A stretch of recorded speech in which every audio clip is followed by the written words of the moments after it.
Hey guys, tonight we're stepping back, way back, to a fascinating corner of the Middle Ages, one that flips a common perception on its head. When you imagine medieval noblewomen, you might picture opulent gowns, grand castles, and perhaps a life of ease. And for nuns, well, you probably think of austere habits, quiet prayer, and strict obedience. But what if I told you that in many surprising ways, medieval nuns often enjoyed more freedom, more agency, and more opportunities than their high-born noble counterparts? It's a reality check that might just make you rethink what freedom even meant back then. So, before you get comfortable, take a moment to like the video and subscribe, but only if you genuinely enjoy what I do here.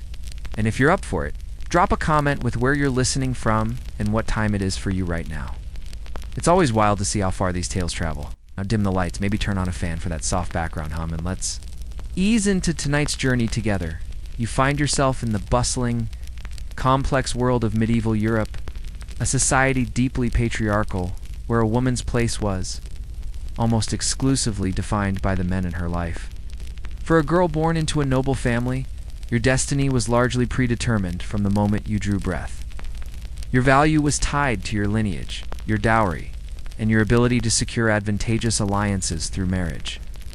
You were a pawn in a vast political chessboard, a living contract signed by your father or guardian, your future husband chosen for you, often when you were barely more than a child. Your role would be to manage a household, bear legitimate heirs preferably, male and lots of them, because infant mortality was horrifying, and uphold the honor of your family name. Your life, though potentially luxurious, was rarely your own. Now picture an alternative. For a young woman living in this same era, there was another path, one less frequently highlighted but equally, if not more, impactful for personal liberty: the cloister. This was the fundamental choice presented to women: marriage or monastic life.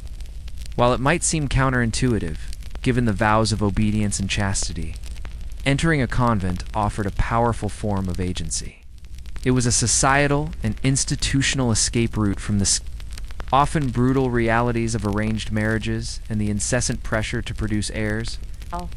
A mainstream historical fact is that convents served as an essential overflow for aristocratic daughters who couldn't be married off or who genuinely sought a religious life.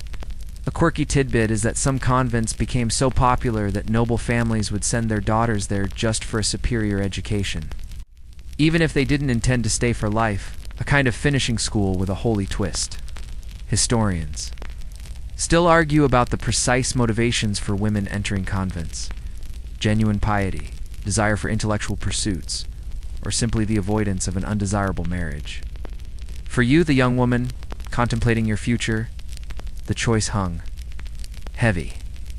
Do you accept the political pawn status, endure the often dangerous process of childbirth, and live a life dictated by a husband you may not know? Or do you step behind the convent walls? Inside, despite the strictures, lay the potential for a different kind of freedom from something, which often cleared the path for freedom to something. It's a choice that defined not just a life, but often it's a very trajectory of a woman's influence and self-determination, in an age that otherwise offered very little. Let's talk about the absolute mic-drop freedom that a convent could offer: the ability to literally escape a forced betrothal. For a noblewoman in the Middle Ages, your marriage was rarely, if ever, about love or personal choice. It was a strategic asset, a chess piece, in the grand game of medieval power politics.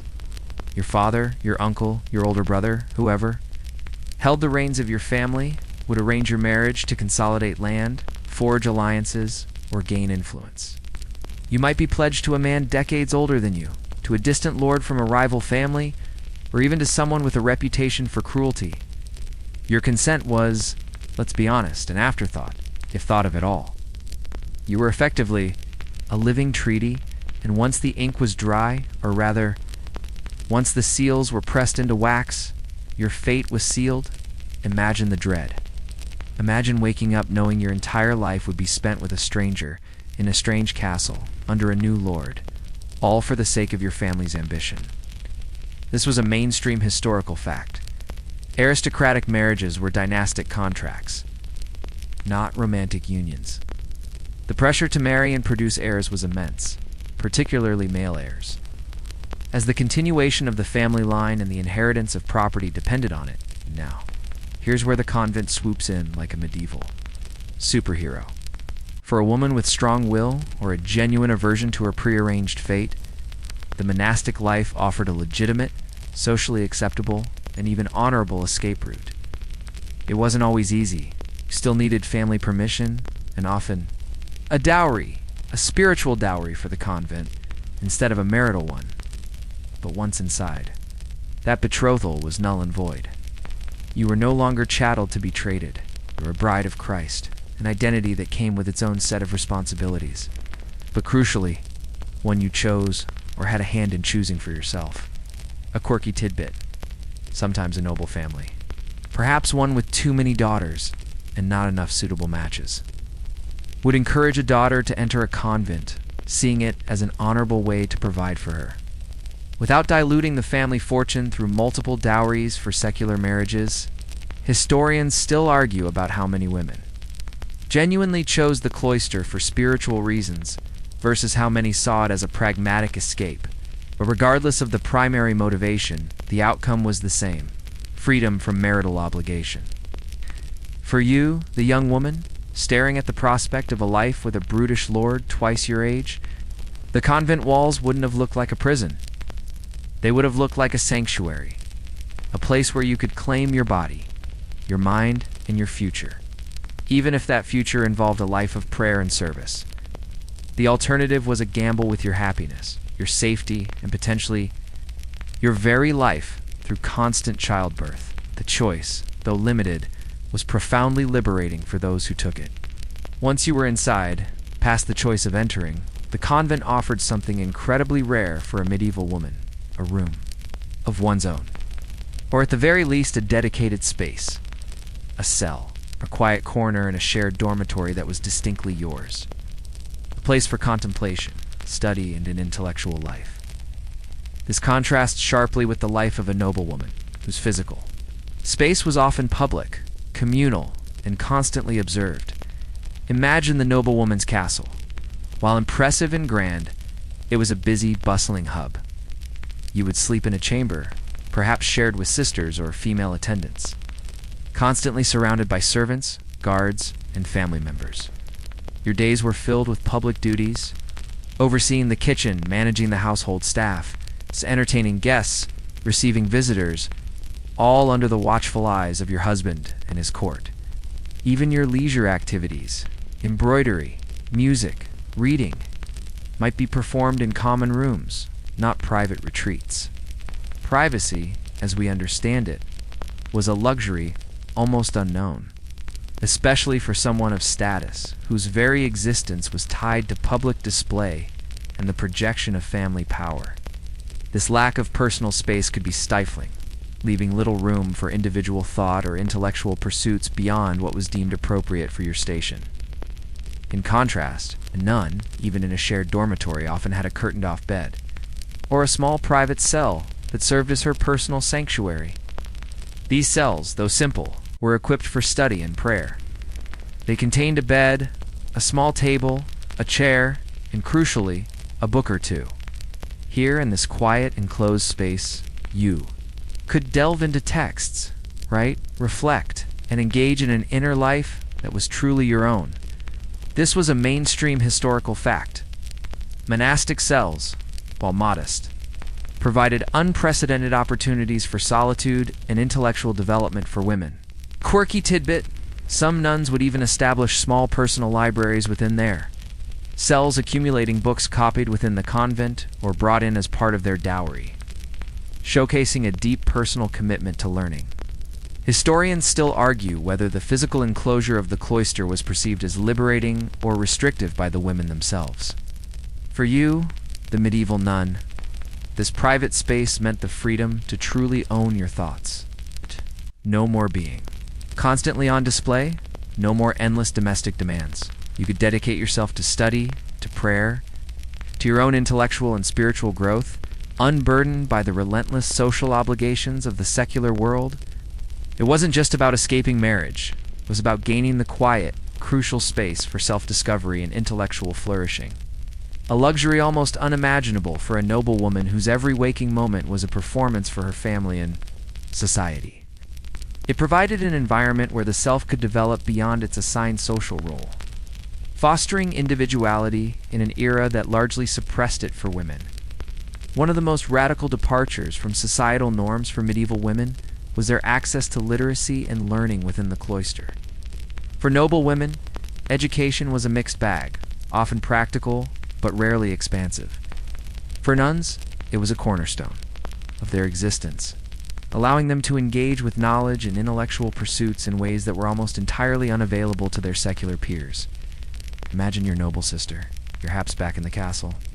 Her education would focus on managing a large household, supervising servants, understanding basic accounts, overseeing the pantry, and organizing feasts. She might learn basic literacy to read devotional texts or to keep household inventories, but rarely beyond that. Formal academic subjects like Latin, theology, philosophy, or advanced history were largely considered the domain of men, particularly male clergy or university students. Access to books, outside of religious primers, or perhaps some romances, would be limited. Her intellectual growth was often secondary to her roles as a wife and mother, confined within the domestic sphere. Now step into the convent scriptorium. This is where the magic happens. Here, the air is thick with the scent of parchment and ink. Nuns are not just reading. They are producing knowledge. They are copying elaborate manuscripts, sometimes even composing their own texts, chronicles, hymns, and theological commentaries. They learn Latin, the lingua franca of scholarship in the church, allowing them to access a vast body of knowledge directly. They engage in theological discussions, debating points of doctrine, and developing their own spiritual understandings. This was a mainstream historical fact. Convents were vital centers for the preservation and production of written culture throughout the Middle Ages, with nuns often serving as scribes and scholars. Quirky tidbit, some convents became renowned for specialized crafts like fine embroidery or unique herbal remedies, which they would sell or trade, further enhancing their economic standing. Historians still argue about the true extent of intellectual freedom within convents, some suggesting that theological interpretation was still ultimately controlled by male clergy. But the sheer access to and engagement with written knowledge was unprecedented for women. For you, the medieval nun, this meant liberation of the mind. You could study the lives of saints, the writings of church fathers, or even classical texts. You could express your thoughts in writing, develop your own interpretations, and contribute to the intellectual life of your community. It was a world where your intelligence was valued, not merely your ability to bear sons or manage a household. This intellectual freedom was not just about acquiring knowledge. It was about developing critical thinking, a personal worldview, and a sense of self-worth derived from your mind, rather than your social standing or marital prospects. The quiet scratching of quills, the rustle of parchment, the murmured Latin phrases, these were the sounds of intellectual empowerment. Sounds rarely heard in the noblewoman's castle. Here's where it gets truly fascinating. Not only did nuns enjoy intellectual freedom, but they also wielded genuine, tangible power. The abbess's authority was a force to be reckoned with in the medieval world, granting women a level of leadership and administrative control that noblewomen could only dream of. Consider the typical noblewoman again. Well, she might manage her household and staff. Her authority was always derived from her husband, or if a widow, her son, or a male guardian. She was never the ultimate decision-maker for the estate's finances, political alliances, or legal matters. Her influence, though, potentially significant within the domestic sphere, was always secondary and beholden to male oversight. Her power was indirect, exerted through persuasion or manipulation, rarely through direct recognized authority. Now, meet the abbess. She was, in essence, the CEO of her convent. Elected by her fellow nuns, a democratic process almost unheard. of 4 women in medieval society. She held significant administrative, economic, and even political power. She managed vast estates, sometimes encompassing numerous villages and farms, collected rents, oversaw agricultural production, and directed large numbers of lay workers. She was responsible for the convent's finances, its spiritual well-being, and its daily operations. This was a mainstream historical fact. Many abbesses were formidable landlords and political players, directly negotiating with kings, bishops, and powerful lords. A quirky tidbit is that some powerful abbesses even had their own courts, where they dispensed justice for tenants on their lands. And in rare cases, some were granted the right to mint their own coins, a clear sign of sovereign-like power. Historians still argue about the exact limits of an abbess's power, as it could fluctuate with papal or episcopal oversight, but their practical authority was immense. For you, serving under an abbess, you would witness a woman exercising direct, unambiguous leadership. She wasn't just influencing decisions, she was making them. She would negotiate with merchants, strategize land use, and enforce discipline. She provided employment, spiritual guidance, and a stable environment for her community. This wasn't just spiritual authority, it was real, temporal power, allowing a woman to manage complex organizations, engage in high-level diplomacy, and make decisions that affected hundreds, if not thousands, of lives. The abbess commanded respect from both inside and outside the cloister walls. A far cry from the often circumscribed existence of a noblewoman whose primary role was to be subservient to her husband. It was a role that demanded intelligence, shrewdness, and strong leadership qualities that were celebrated and put to good use within the monastic system. Unlike the secular world, which rarely afforded women such platforms, the authority of the abbess wasn't just symbolic. It was rooted in the tangible reality of economic independence. Convents were often self-sufficient economic powerhouses, managing vast lands, resources, and even trade, granting the women who ran them a practical power rarely seen in secular, female lives. Think again of your noblewoman. Her access to wealth was almost entirely dependent on her husband's fortunes. She might have a personal pin money or control over her dowry, but the vast majority of her daily life and resources were managed by her husband or his male agents.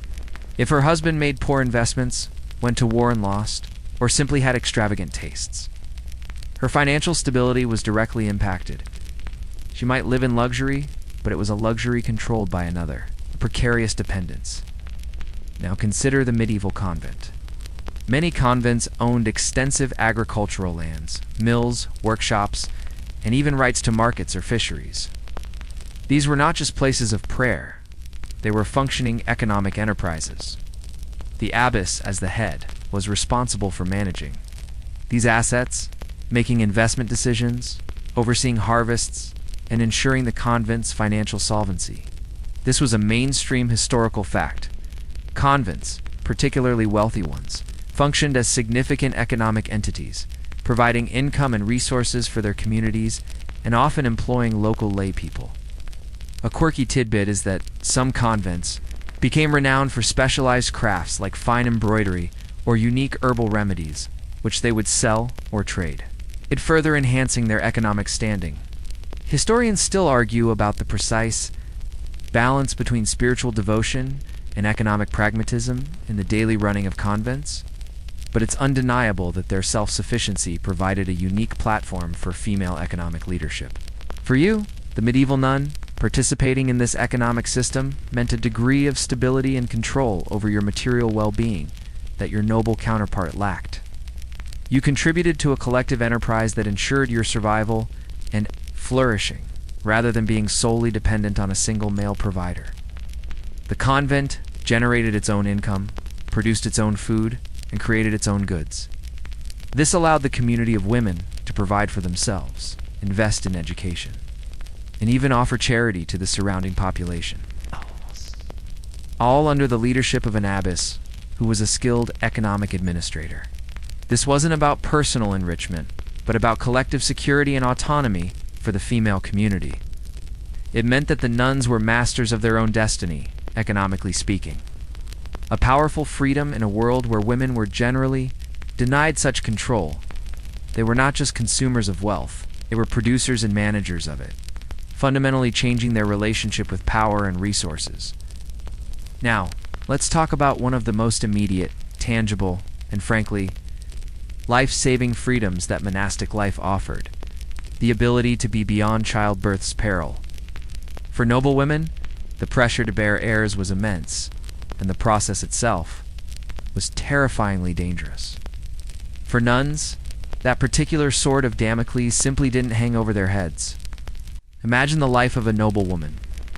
Once married, the expectation to produce children, particularly male heirs, was paramount. Your very purpose was tied to this biological function. And while bringing new life into the world is miraculous in the Middle Ages, it was also incredibly risky. Childbirth was a leading cause of death for women. Infection, hemorrhage, complications during labor, these were constant threats.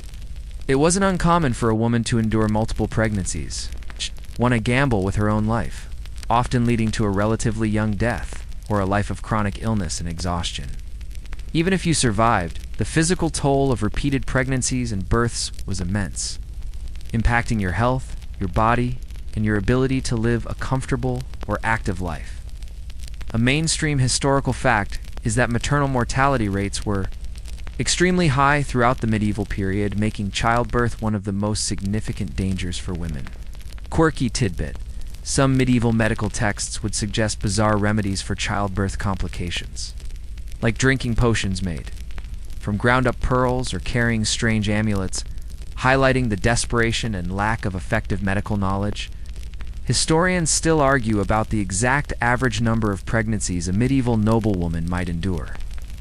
But it's clear it was significantly higher than today, and often relentless, in stark contrast. A nun, by taking vows of chastity explicitly, opted out of this perilous cycle. Her body was her own, dedicated to God, not to a husband or a lineage. This meant freedom from the physical and emotional burden of pregnancy, the pain of childbirth, and the ever-present risk of death or debilitating injury. It also meant freedom from the emotional toll of losing children, a common tragedy in an era of high infant mortality. This wasn't just about avoiding a physical danger. It was about reclaiming autonomy over one's own body and future. While monastic life had its own physical demands, long hours of prayer, manual labor, they rarely carried the immediate existential threat of childbirth. For you, the medieval nun, this was an unparalleled form of liberty.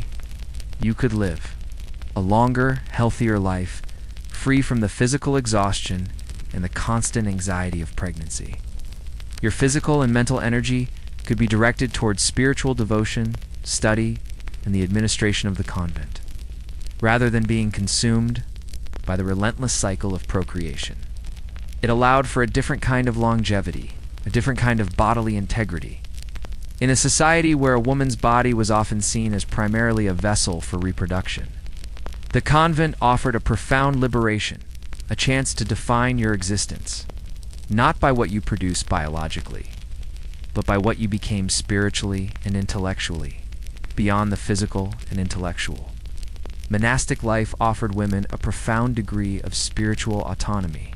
For a noblewoman, her religious life was often mediated, constrained, and intertwined with her domestic duties and her husband's spiritual obligations. For a nun, the path to God was direct, personal, and profoundly empowering. Consider the noblewoman. Again, her spiritual practice would be shaped by the local parish priest, or perhaps the chaplain of her castle.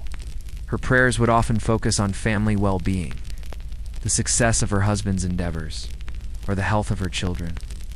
While she certainly might have personal devotion, her public religious acts would often be communal, dictated by the rhythm of the church calendar and her family's social standing. Access to theological texts beyond basic prayer books might be limited. Interpreting scripture was largely the domain of male clergy. Her spiritual authority within her own home would be minimal, and certainly not recognized outside of it. In contrast, a nun embraced a life of rigorous spiritual discipline, often of her own choosing. She dedicated her entire existence to prayer, contemplation, and study, forging a direct, unmediated relationship with God. She could engage deeply with Scripture, the writings of saints, and theological works, forming her own interpretations. In spiritual understanding, she was not just a passive recipient of religious instruction. She was an active participant, a spiritual athlete, constantly striving for a deeper connection with the divine. This was a mainstream historical fact. Monastic life offered women an avenue to profound spiritual development and theological literacy, making them respected spiritual authorities in their own right. A quirky tidbit: some nuns, particularly mystics like Hildegard of Bingen, claimed to receive direct visions from God, and their writings were widely influential, even among male clergy and secular rulers, granting them unique spiritual authority. Historians still argue about the extent to which women's spiritual experiences were truly free from male ecclesiastical oversight, but the sheer dedication and intellectual engagement allowed within the cloister were undeniable. For you, the medieval nun, this spiritual autonomy meant the freedom to define your own relationship with the divine. No husband dictating your prayers, no secular obligations distracting your contemplation. Your time was your own, to dedicate wholly to God. You could engage in intense personal devotions, pursue ascetic practices, or immerse yourself in the rich tapestry of Christian theology. This was an interior freedom, a liberation of the soul that extended beyond the physical walls of the convent. It meant that your identity was primarily defined by your spiritual journey, a journey that was deeply personal and self-directed. The quiet contemplation, the chanted prayers, the disciplined study, these were not duties imposed from without, but choices made within, leading to a spiritual life of profound depth and meaning. It granted a sense of purpose and self-worth that went far beyond earthly considerations, making them truly independent in the most profound sense. One of the most powerful, yet often overlooked forms of freedom offered by medieval convents was the thriving community and sisterhood that existed within their walls. For a noblewoman, life could be surprisingly isolating, even within a bustling castle. For a nun, it meant constant companionship, mutual support, and a shared purpose in a purely female environment. Imagine your noble counterpart again, though surrounded by family and servants. Her relationships could be fraught with power dynamics, rivalries, especially among female relatives vying for influence, and a fundamental isolation from her husband's male world. Her emotional support might come from female attendants, but true intellectual and spiritual camaraderie with her peers could be rare. She lived in a hierarchical structure where her position was defined by men, and her emotional life often revolved around their expectations. There might be affection, yes, but rarely unreserved sisterhood. Now, picture the convent. Here, you lived, worked, and prayed alongside dozens, sometimes hundreds, of other women. Oh. You shared common goals, spiritual devotion, intellectual growth.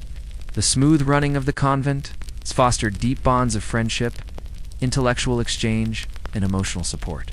Nuns would collaborate on manuscript copying, teach each other, nurse the sick, and offer spiritual counsel. It was a world where women held positions of authority over other women, where female intellect and capability were not only accepted, but celebrated. This was a mainstream historical fact.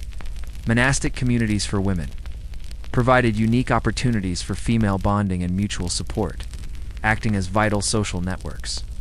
A quirky tidbit: some convents developed distinctive convent cultures, with their own internal jokes, nicknames, and even unique forms of artistic expression or communal games, highlighting their strong internal identity. Historians still argue about the extent of truly egalitarian relationships within monastic hierarchies, but the pervasive female presence and shared experience created a unique dynamic.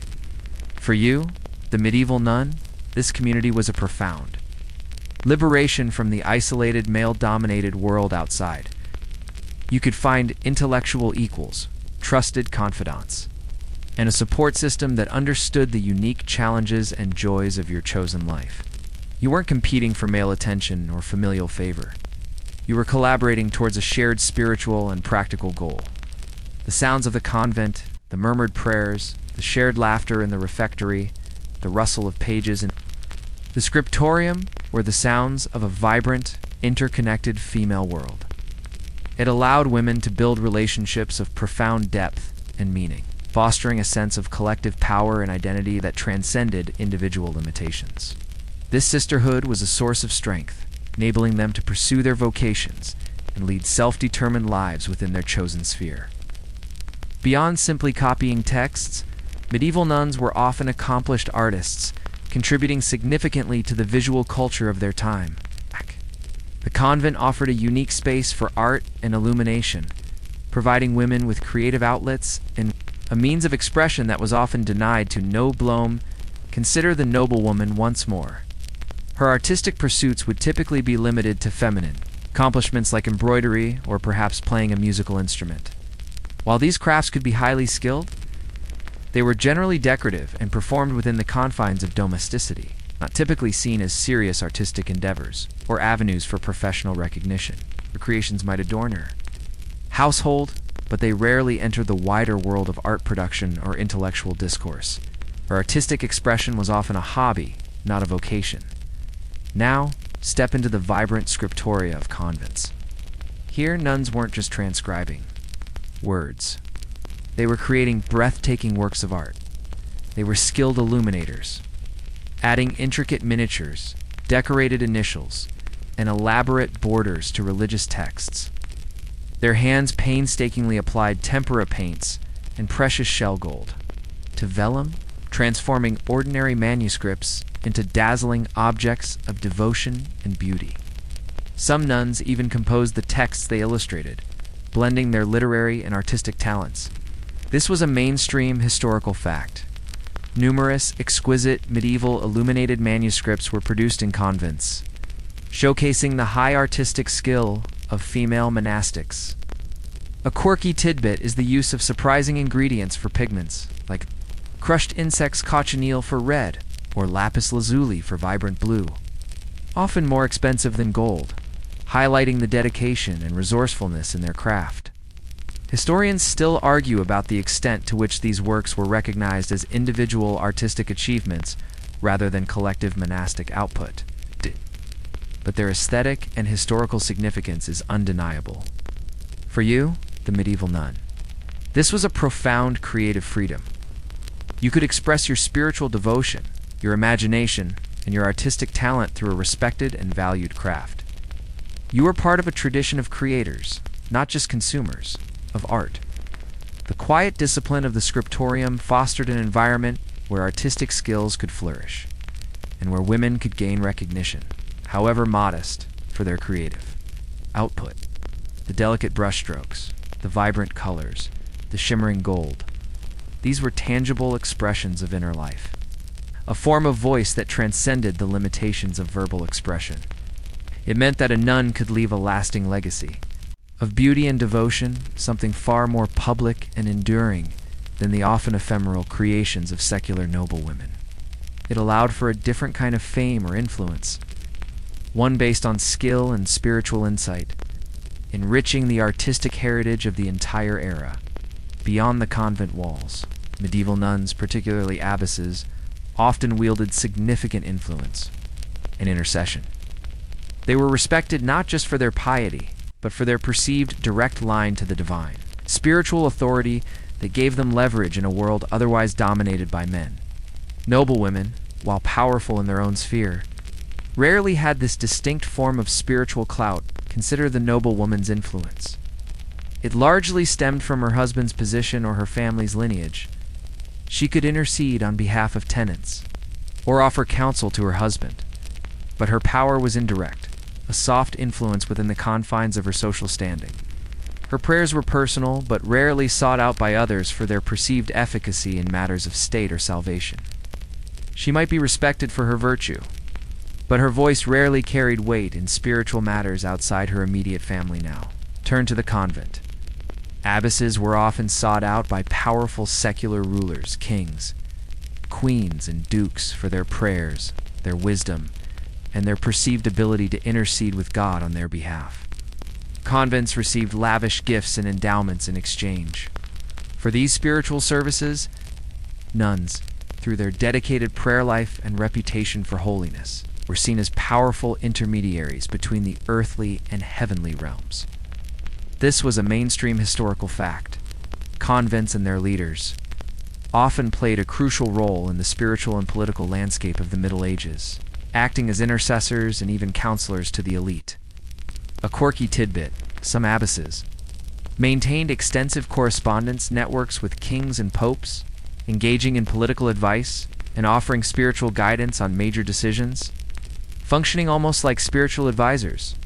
Historians still argue about the precise balance between genuine spiritual belief and pragmatic political calculation in these relationships, but the influence was real. For you, the medieval nun, this meant a unique form of social and political leverage. Your prayers were believed to be powerful. Your spiritual counsel was valued. You were not just a woman of God. You were a spiritual force, respected by the most powerful men of your time. This influence was not based on your marital status or your family's land, but on your direct personal relationship with the divine. It allowed women to transcend the usual gender barriers of medieval society and operate on a higher plane of influence.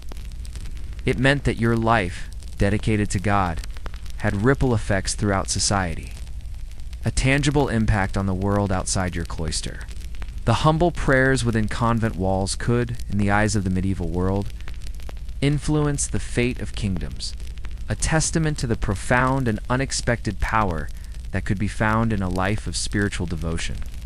Now, it's crucial to acknowledge that the freedom enjoyed by medieval nuns wasn't absolute, nor was it static. Their autonomy was often subject to challenges and reforms from the broader, male-dominated church hierarchy, which sought at various times to exert more control over female monasticism. It wasn't always a smooth, unchallenged path to liberation. Throughout the Middle Ages, the Catholic Church was a powerful, hierarchical institution. While convents offered unique opportunities for women, powerful male figures, bishops, abbots, and popes often viewed autonomous female religious communities with a mixture of admiration, suspicion, and a desire for control. Concerns about potential heresy, about convents becoming too wealthy or too worldly, or simply about women exercising too much independent authority. This led to various attempts at reform, often aimed at imposing stricter enclosure, limiting the abbess's powers, or bringing convents more directly under male supervision. A mainstream historical fact is that the Gregorian reforms of the 11th and 12th centuries and later movements often sought to standardize monastic practices and bring female religious houses under stricter patriarchal control, often limiting their public roles. Quirky tidbit: some nuns resisted these reforms through various subtle acts, such as continuing to correspond with secular figures in defiance of stricter enclosure rules, or maintaining older, more liberal interpretations of their order's foundational texts. Historians still argue about the true impact of these reforms on the daily lives and freedoms of nuns, with some suggesting that while external power might have been curtailed, internal intellectual and spiritual freedoms largely persisted.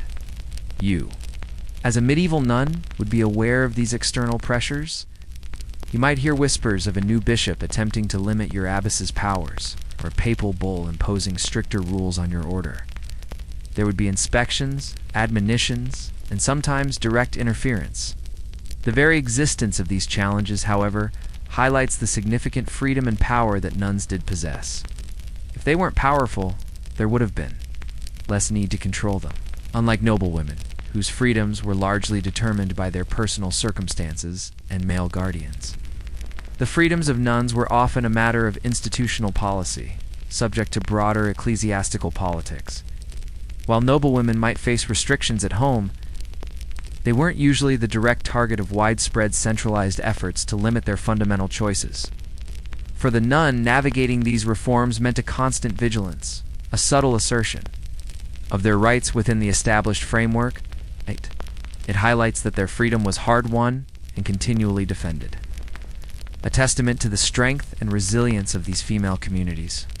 Despite the attempts to curb their influence, convents largely maintained their unique role as centers of female autonomy and intellectual life throughout much of the medieval period, showing that even within a patriarchal system, determined, women found ways to carve out spaces of remarkable liberty. Despite the opulent imagery often associated with them, the life of a medieval noblewoman was frequently a noblewoman's golden cage. While she certainly benefited from wealth and status, these advantages came at the steep price of personal freedom and agency, often far more restricted than the seemingly austere life of a nun. Imagine the noblewoman's days. She lived within the grand walls of a castle, a symbol of power and protection, yet also of physical and social confinement. Her rich gowns were beautiful, but restrictive. Her elaborate hairstyles required constant upkeep by others. Her duties revolved around the household, overseeing servants, managing supplies, hosting guests, all essential but fundamentally domestic and in service to her husband's estate. Her social interactions, though frequent, were governed by strict etiquette and hierarchy. She couldn't simply choose to travel, study, or pursue a career outside of her familial obligations. Her very identity was lady husband's name, her individual self often subsumed by her marital and aristocratic role. This was a mainstream historical fact. Despite their high status, noblewomen had limited legal rights, rarely owned property, independently, unless widowed, and their lives were largely dictated by patriarchal structures and dynastic needs. Quirky tidbit: even dressing could be a form of restriction. The elaborate layering and lacings of medieval gowns often meant a noblewoman couldn't dress herself, highlighting her reliance on servants and lack of personal autonomy, even in simple daily acts. Historians still argue about the subjective experience of noblewomen, with some emphasizing their influence through patronage or familial networks. But the fundamental limitations on their personal freedom are undeniable. For you, the medieval noblewoman, your life might be one of comfort, even luxury, but it was also one of pervasive oversight. Your leisure was often prescribed, your education limited to what was deemed appropriate for your social function, and your most significant decisions, whom to marry, where to live, how many children to bear, were made for you. You were a valuable asset, perhaps, but still an asset. Contrast this with the nun who chose her path, controlled her body, pursued intellectual endeavors, and held direct leadership roles. The noblewoman's castle, though impressive, was a gilded prison. Her silks and jewels, while beautiful, were chains that bound her to a predefined social role. The ringing of the castle bell dictated the communal rhythm, not a personal choice.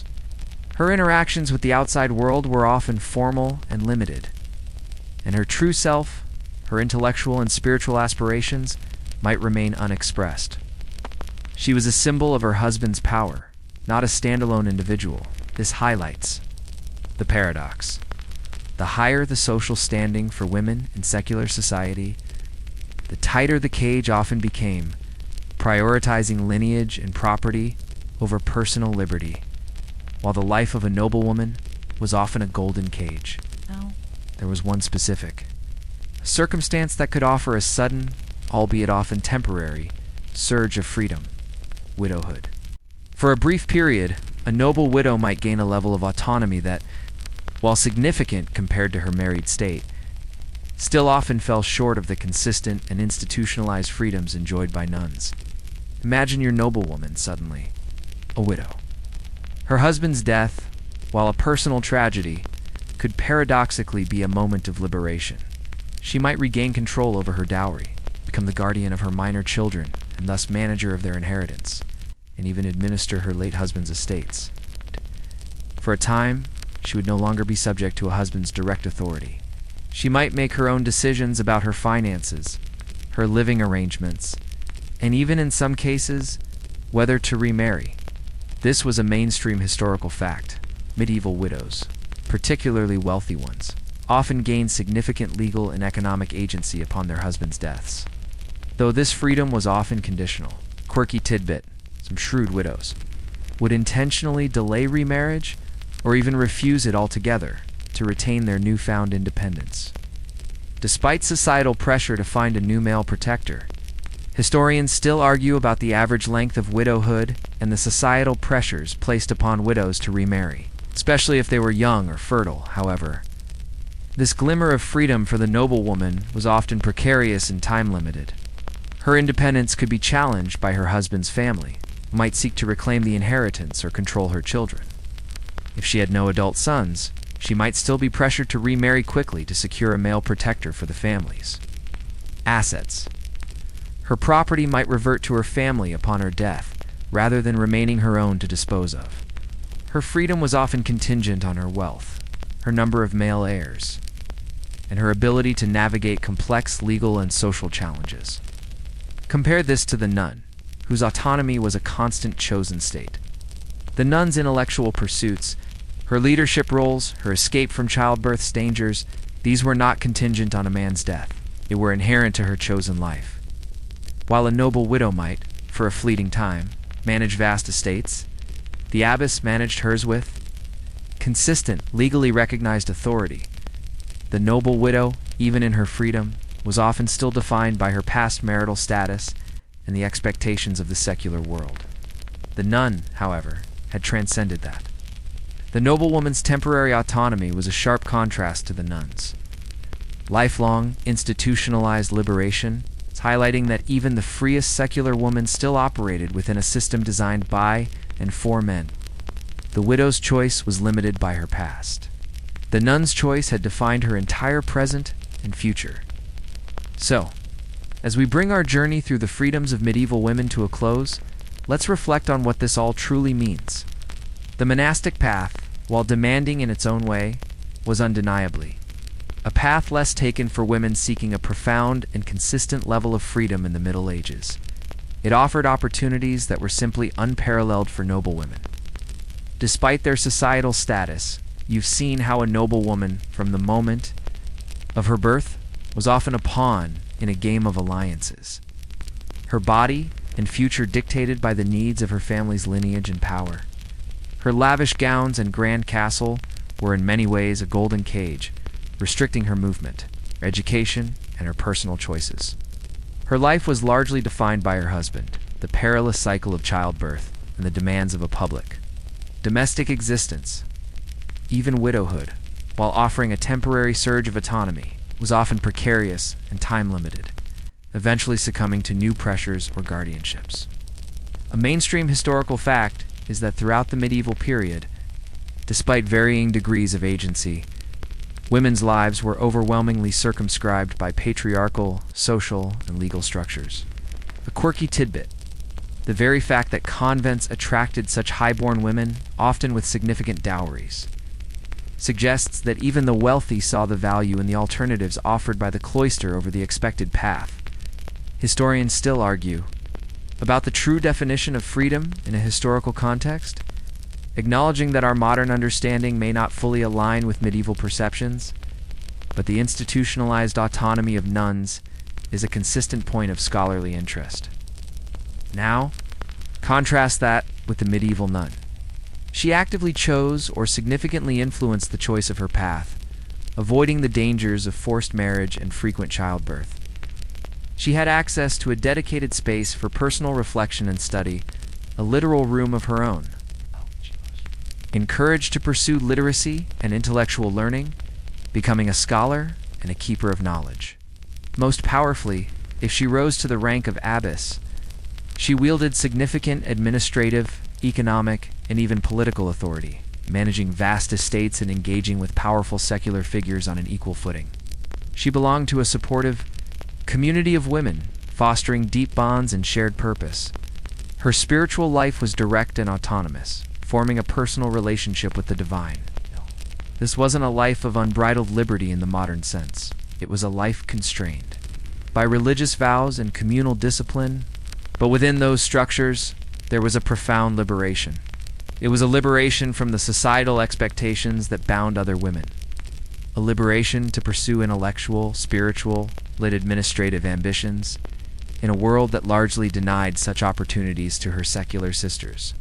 The medieval convent stands as a testament to the ingenuity and resilience of women who, despite profound societal limitations, found and forged spaces where they could truly flourish, exercise leadership, and define their own destinies. So next time you think about medieval women, remember the paradox. Sometimes the greatest freedom was found behind the highest walls, in the quiet cloisters of faith.